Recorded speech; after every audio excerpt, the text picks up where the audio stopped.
Without question, the B Specials were a partisan force. They were resented and feared by the Catholic population, who were convinced that in the 20s and 30s riots, the Special Constabulary had supported loyalist attacks and had even been guilty of sectarian murder. Oh, God, hatred. Hatred. Hatred in our hearts. I know I have that hatred in my heart for them. And for the RUC. Could never forget what they did, do you know? They were a gang of thugs. They weren't a police force at all, you know, corner boys. It was one way of getting them into, getting them guns and letting them on the loose. Oh, there's no doubt about that. The B Specials, they were confined practically to the one religion because they were ignored by the Roman Catholic population. And they became a sectarian force, which was not for the good of any country, you know. A new Parliament building had been opened at Stormont in 1932. The Unionist party had by the 60s held power for 40 years. No Catholic had held ministerial office. The civil service, which served these politicians, was almost entirely Protestant too. Of 500 important civil servants, only 36 were Catholic. The only successful piece of legislation to originate from the Catholic Nationalist Party was the Wild Birds Act of 1931. And discrimination went beyond government. As the Cameron report was to show, discrimination against Catholics was widespread throughout Northern Ireland society. Catholics did contribute to the situation they found themselves in, quite simply because of the fact they refused to recognise the state, participate in the state, and therefore refused to take jobs in the civil service. That was one area. And then we had their attitude towards education, in which the educational system that appertained within the Catholic community was orientated more towards the arts and languages, whereas in the Protestant state schools it was orientated towards engineering and banking and commerce. Therefore the Protestant children were more able to compete for the jobs that were coming on the market. Discrimination had become a way of life by the 1960s. 40 years of the northern state had entrenched it, so that in certain areas like local government, under some of the councils, virtually no Catholics were employed, or there were grades of posts for which no Catholics need apply. This had ludicrous examples, like in County Fermanagh, where a majority of the population was Catholic. For the job of school bus driver, which required no great skill, there were something like 75 school bus drivers, of whom only 7 were Catholics. This film looked at housing in Fintona, County Tyrone, in 1953. Of the town's 314 houses, about a quarter were like these, old, without basic amenities, and mostly inhabited by Catholics. Most of these little houses hold big families. Here are Mrs. Quinn and 3 of her children outside their cottage in Back Lane. There are 6 in the family, all living here. Mr. Campbell of Mill Street and some of his children. 8 people live here. There's a family of 8 here too. This is Mrs. McGuigan, Castle Street, with 5 of her children. Mrs. Pearson, Water Lane, with 5 of her children. Again, a family of 8. Mrs. Mullen of Mill Street has 8 children, all living here. Big families and little houses are normal in these back streets of Fintona. 48 council houses had been built recently in Fintona, some at Craigavon Park, but only a quarter had gone to Catholics, who made up 2/3 of the population. It was common for small Protestant families from sound homes to get council houses. For example, number 5 Craigavon Park is occupied only by Mr. Gillespie and his wife. Number 12 only by Mrs. Weir and her daughter. Mrs. Adams lives alone in number 9 and Mrs. Jones alone in number 10. Miss Mills lives alone in number 7. Mr. Gibson and his wife live alone at 24 Mitchellburn Terrace. Mr. Coulter and his wife at number 7. Mr. Holsworth and his sister at number 1.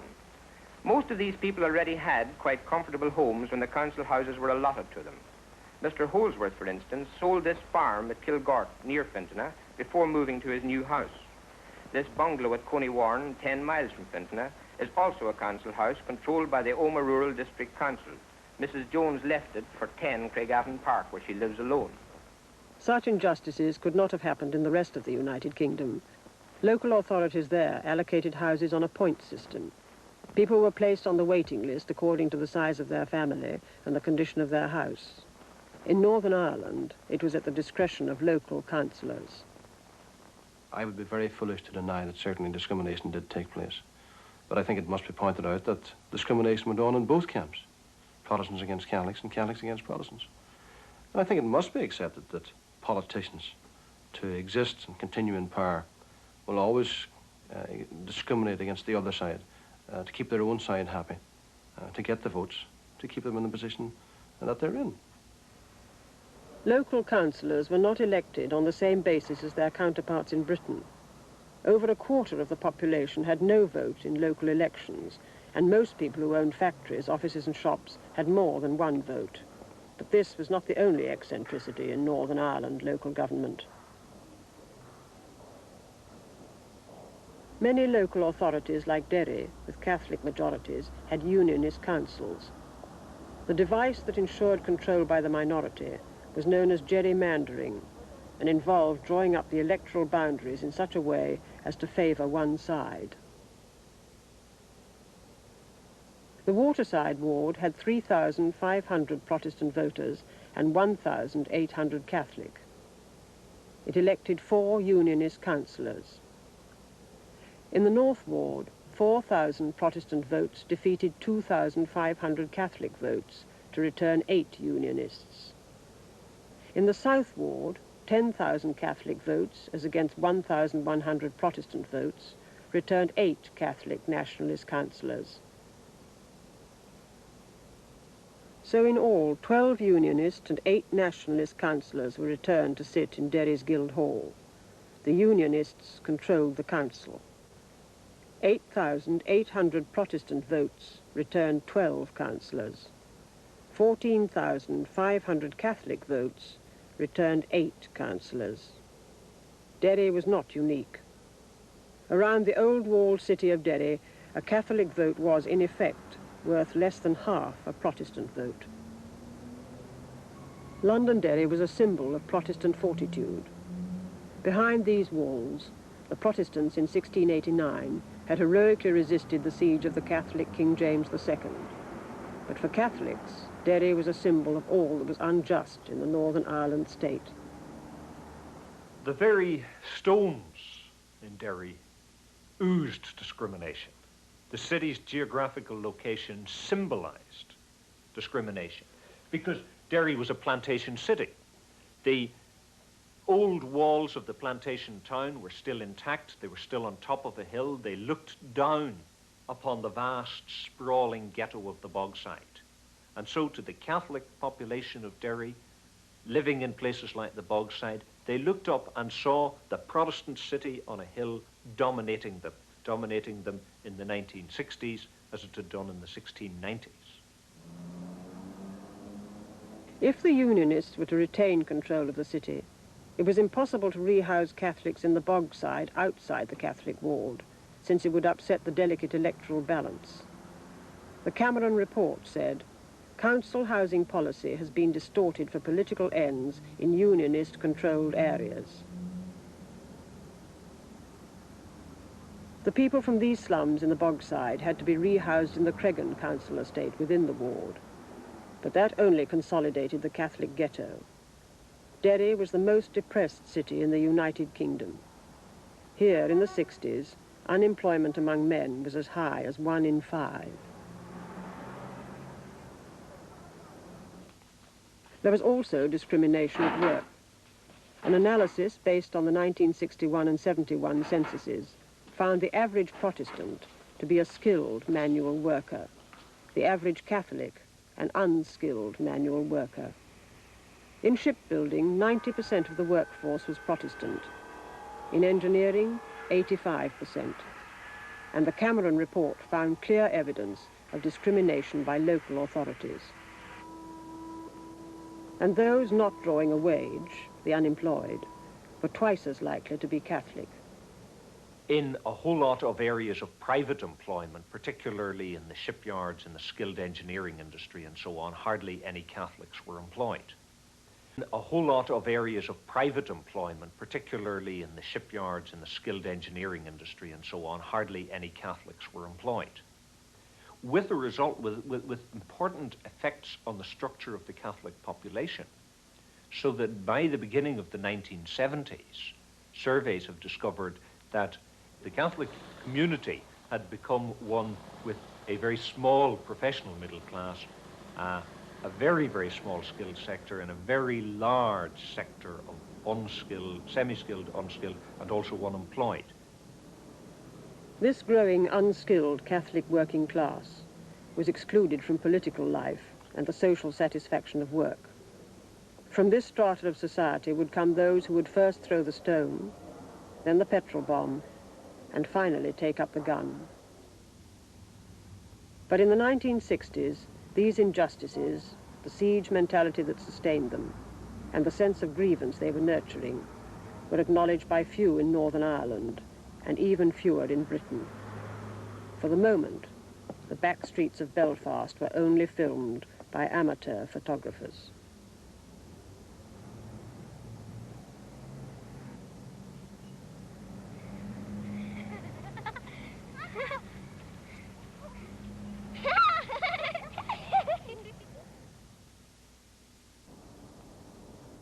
Belfast, after 12 years of what the Irish call the Troubles.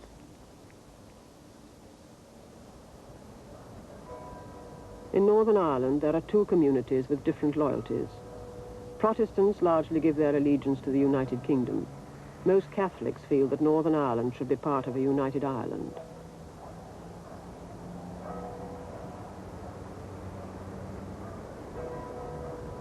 Today, the British Army patrols the province to hold apart the warring extremists of both communities, the result of a long history of conflict and political failure.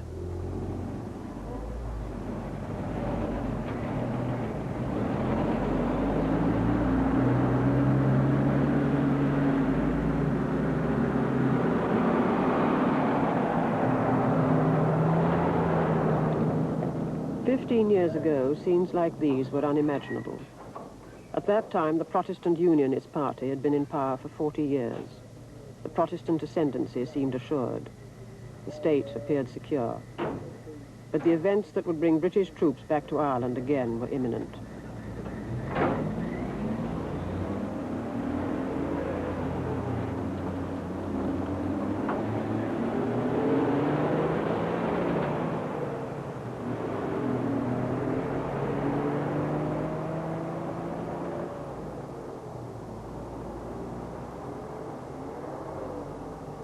The current phase of the Troubles is about to begin. It would take the form of a Catholic rebellion.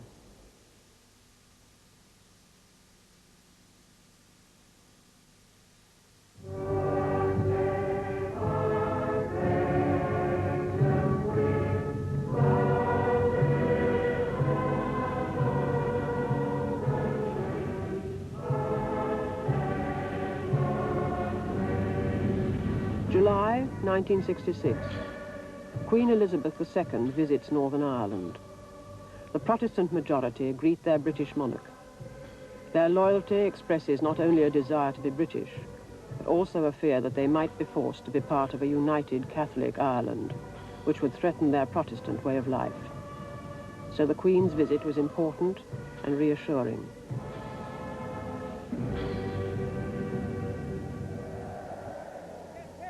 Speaking to fellow Orangemen, Northern Ireland's Prime Minister, Captain Terence O'Neill, voiced loyalist feelings.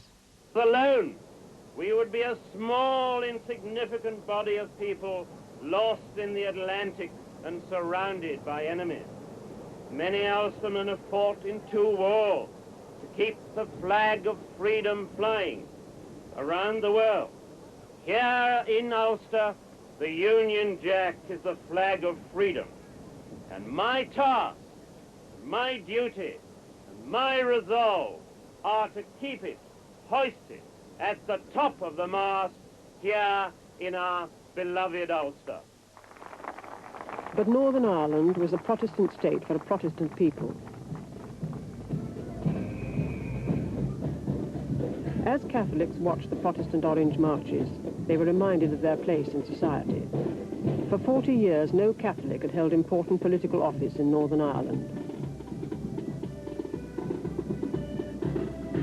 Few Catholics had positions of any power within the apparatus of the state.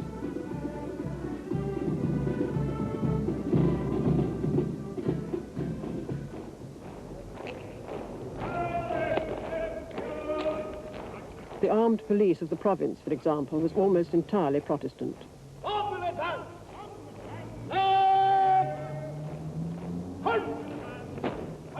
The police reservists, B specials, a backup force who kept their weapons at home, were all Protestants.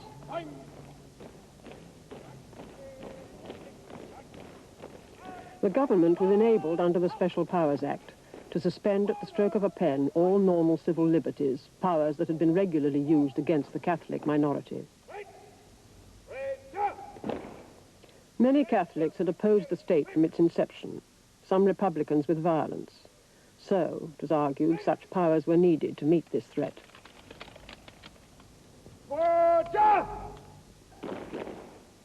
But by the mid-60s, republicanism was no longer a physical threat.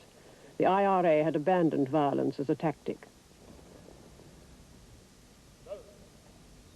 But Catholics were still disadvantaged. They were more likely to be unemployed, more likely to be in menial jobs, more likely to be badly housed, and less likely to be rehoused. There were, as it has been put, indignities available to Catholics that were not available to Protestants. Not everybody in Northern Ireland had the vote in local elections, and the local government electoral system had been manipulated in such a way as to keep Catholics out of power.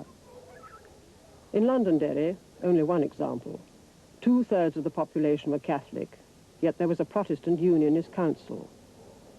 All this discrimination was to be revealed later by the Cameron Report. But in the mid-60s, very few people in Britain were aware of these problems.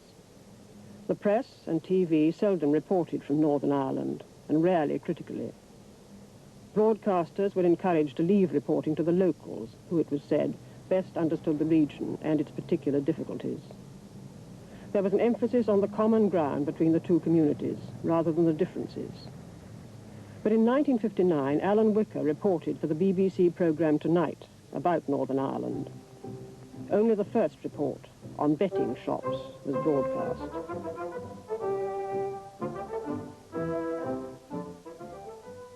But sufficient was the degree of pressure exercised by the Stormont regime and by public opinion that the rest of the series was banned. And that was in '59, and for many years afterwards, something like 6 or 7, there were no investigative reports made of what was going on in Northern Ireland at all. This week, 7th of July, 1966. As far as can be established, this week was the only national current affairs programme that reported on political affairs in Northern Ireland before 1968.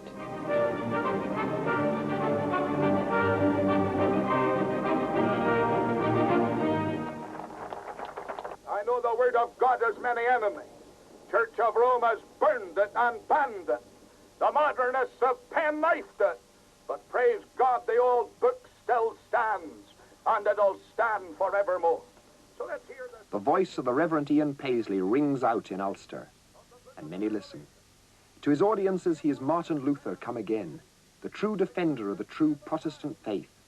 To opponents, he is a strutting turkey cock in the animal farm of Irish politics. This report on Ian Paisley emphasised his religious rather than political appeal. It contained extracts from Paisley's speeches, who at that time was regarded as an inflammatory orator. As a result, this film was thought to be too provocative to be shown in Northern Ireland. I can only, in my own tracing of the records, discover that on 1 or 2 occasions was it ever suggested that the minority population suffered discrimination.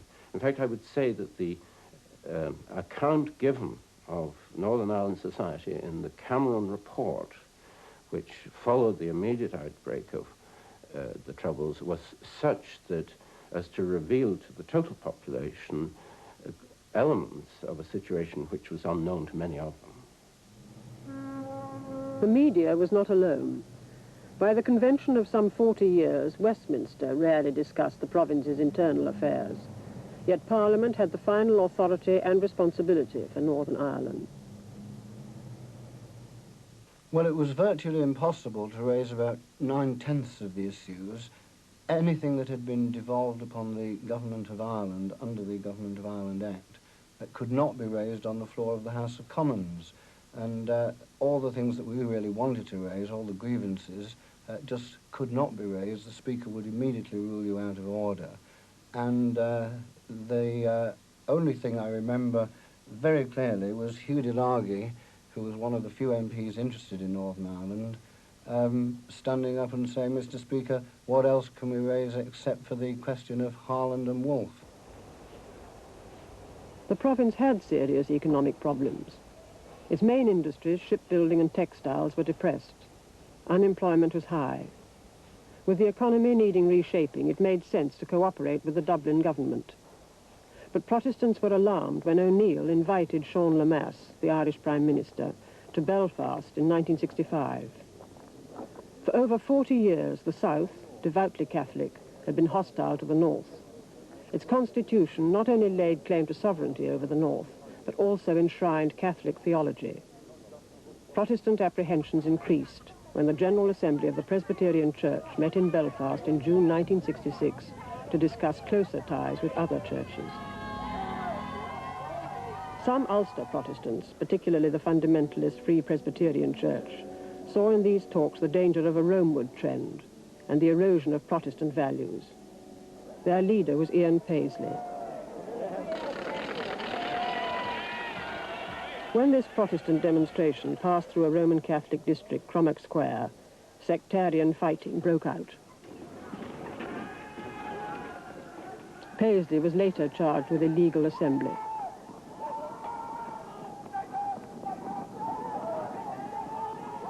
But 1966 was also a year of anniversaries. 50 years before, thousands of Ulster men had been slaughtered at the Battle of the Somme.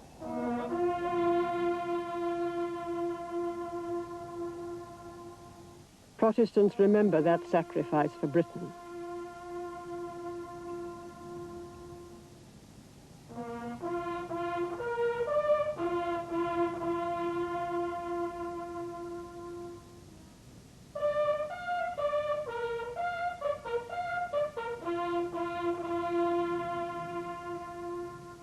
But 1916 had seen another great event in Irish history remembered by Catholics. The Easter Rising in Dublin, which had set the South on the road to independence. Sectarian tension mounted when Protestant paramilitaries killed 2 Catholics. O'Neill voiced his fears. In my opinion, brethren, the one way to endanger our Constitution is by violence, and by abuse, and by the gun. We live, ladies and gentlemen, in a changing world, and we must defend our Constitution and our Ulster heritage in a modern way. Nor is it necessary to do this kind of thing in order to be a true loyalist. The Paisleyites opposed O'Neill's reforms simply because of the fact that they felt that he had not only compromised, but he had sold out on the constitutional position. Particularly in the middle 60s, when he went down south to meet with the Prime Minister of Dublin, and then he had the Prime Minister of Eire on an official visit to Belfast, to Stormont. And this they saw as a threat to their constitutional position, that some deal was going to be made with Dublin, and that Northern Ireland was going to be annexed into some arrangement with Dublin. And Paisley and the Paisleyites at that time felt that the best way to protect themselves was to attack the man who was making these reforms. We want to show that this country is not a democratic country, but this country has been run by a group of dictators from Glengall Street. Glengall Street housed the headquarters of O'Neill's Unionist party. And for years these men have tried to tell the Protestants of Ulster that they're loyal and they're true blues, but we have found them out now. They have been found out. The hidden things of darkness are being exposed in the light and in the focus of truth. God be with you till we meet.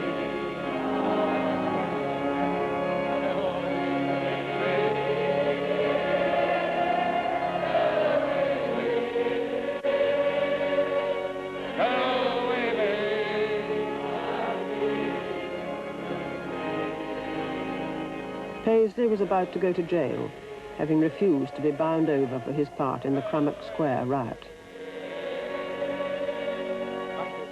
But there was also disquiet about O'Neill in the inner councils of the Unionist party.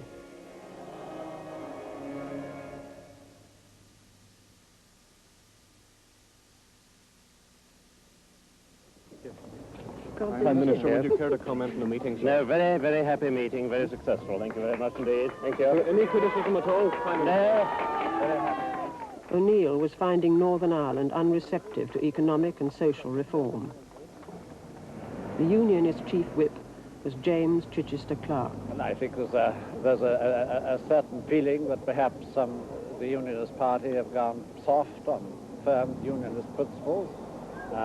Nothing could be further from the truth, but these are based on a good many misconceptions that are being spread. They're based on things like the Easter Rising, or the mass meeting, perhaps the ecumenical movement, all of which, although not directly, or many of which not directly affecting the government, are sometimes tied around the government's neck.